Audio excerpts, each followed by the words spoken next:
خداوند کے زندہ پاک کلام میں سے پہلا سیموئیل اس کا 12 باب سیموئیل قوم سے خطاب کرتا ہے۔ تب سیموئیل نے سب اسرائیلیوں سے کہا، دیکھو جو کچھ تم نے مجھ سے کہا میں نے تمہاری ایک ایک بات مانی اور ایک بادشاہ تمہارے اوپر ٹھہرایا ہے، اور اب دیکھو یہ بادشاہ تمہارے آگے آگے چلتا ہے۔ میں تو بوڑھا ہوں اور میرا سر سفید ہو گیا، اور دیکھو میرے بیٹے تمہارے ساتھ ہیں۔ میں لڑکپن سے آج تک تمہارے سامنے ہی چلتا رہا ہوں۔ میں حاضر ہوں، سو تم خداوند اور اس کے ممسوح کے آگے میرے منہ پر بتاؤ کہ میں نے کس کا بیل لے لیا یا کس کا گدھا لیا، میں نے کس کا حق مارا یا کس پر ظلم کیا، یا کس کے ہاتھ سے میں نے رشوت لی تاکہ اندھا بن جاؤں۔ بتاؤ اور یہ میں تم کو واپس کر دوں گا۔ انہوں نے جواب دیا، تو نے ہمارا حق نہیں مارا اور نہ ہم پر ظلم کیا، اور نہ تو نے کسی کے ہاتھ سے کچھ لیا۔ تب اس نے ان سے کہا کہ خداوند تمہارا گواہ اور اس کا ممسوح آج کے دن گواہ ہے کہ میرے پاس تمہارا کچھ نہیں نکلا۔ انہوں نے کہا، وہ گواہ ہے۔ پھر سیموئیل لوگوں سے کہنے لگا، وہ خداوند ہی ہے جس نے موسیٰ اور ہارون کو مقرر کیا اور تمہارے باپ دادا کو ملک مصر سے نکال لایا۔ سو اب ٹھہرے رہو تاکہ میں خداوند کے حضور ان سب نیکیوں کے بارے میں جو خداوند نے تم سے اور تمہارے باپ دادا سے کی گفتگو کروں۔ جب یعقوب مصر میں گیا اور تمہارے باپ دادا نے خداوند سے فریاد کی، تو خداوند نے موسیٰ اور ہارون کو بھیجا، جنہوں نے تمہارے باپ دادا کو مصر سے نکال کر اس جگہ بسایا، پر وہ خداوند اپنے خدا کو بھول گئے۔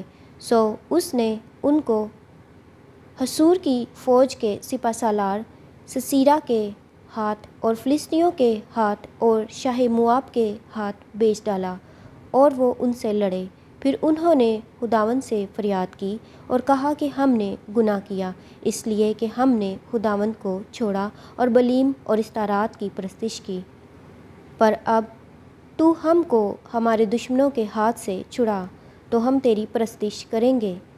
سو خداوند نے یروبال اور بدان اور افتح اور سیموئیل کو بھیجا اور تم کو تمہارے دشمنوں کے ہاتھ سے جو تمہاری چاروں طرف تھے رہائی دی، اور تم چین سے رہنے لگے۔ اور جب تم نے دیکھا کہ بنی عمون کا بادشاہ ناحس تم پر چڑھ آیا، تو تم نے مجھ سے کہا کہ ہم پر کوئی بادشاہ سلطنت کرے، حالانکہ خداوند تمہارا خدا تمہارا بادشاہ تھا۔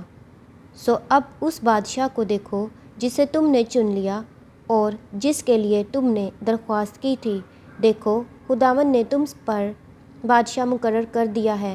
اگر تم خداوند سے ڈرتے اور اس کی پرستش کرتے اور اس کی بات مانتے رہو اور خداوند کے حکم سے سرکشی نہ کرو، اور تم اور وہ بادشاہ بھی جو تم پر سلطنت کرتا ہے خداوند اپنے خدا کے پیرو بنے رہو تو خیر، پر اگر تم خداوند کی بات نہ مانو بلکہ خداوند کے حکم سے سرکشی کرو، تو خداوند کا ہاتھ تمہارے خلاف ہوگا جیسے وہ تمہارے باپ دادا کے خلاف ہوتا تھا۔ سو اب تم ٹھہرے رہو اور اس بڑے کام کو دیکھو جسے خداوند تمہاری آنکھوں کے سامنے کرے گا۔ کیا آج گیہوں کاٹنے کا دن نہیں؟ میں خداوند سے عرض کروں گا کہ بادل گرجے اور پانی برسے، اور تم جان لوگے اور دیکھ بھی لوگے کہ تم نے خداوند کے حضور اپنے لیے بادشاہ مانگنے سے کتنی بڑی شرارت کی۔ چنانچہ سیموئیل نے خداوند سے عرض کی، اور خداوند کی طرف سے اسی دن بادل گرجا اور پانی برسا۔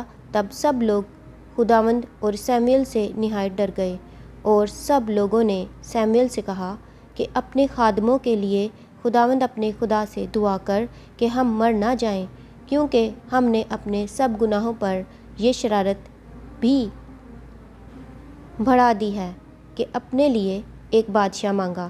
سیموئیل نے لوگوں سے کہا، خوف نہ کرو، یہ سب شرارت تو تم نے کی ہے، تو بھی خداوند کی پیروی سے کنارہ کشی نہ کرو، بلکہ اپنے سارے دل سے خداوند کی پرستش کرو۔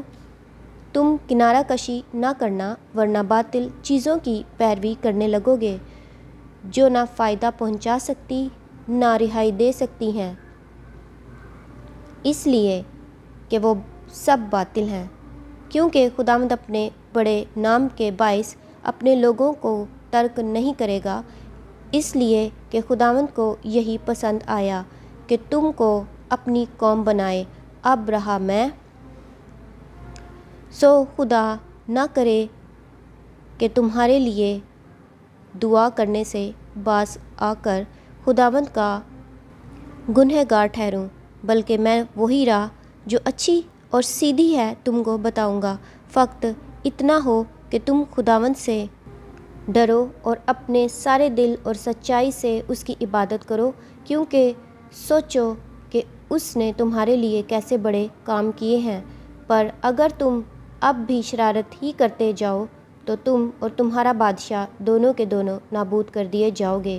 خداوند کے زندہ پاک کلام کے پڑھے اور سنے جانے پر خداوند کی خاص برکت ہو۔ خدا کا شکر ہو، آمین۔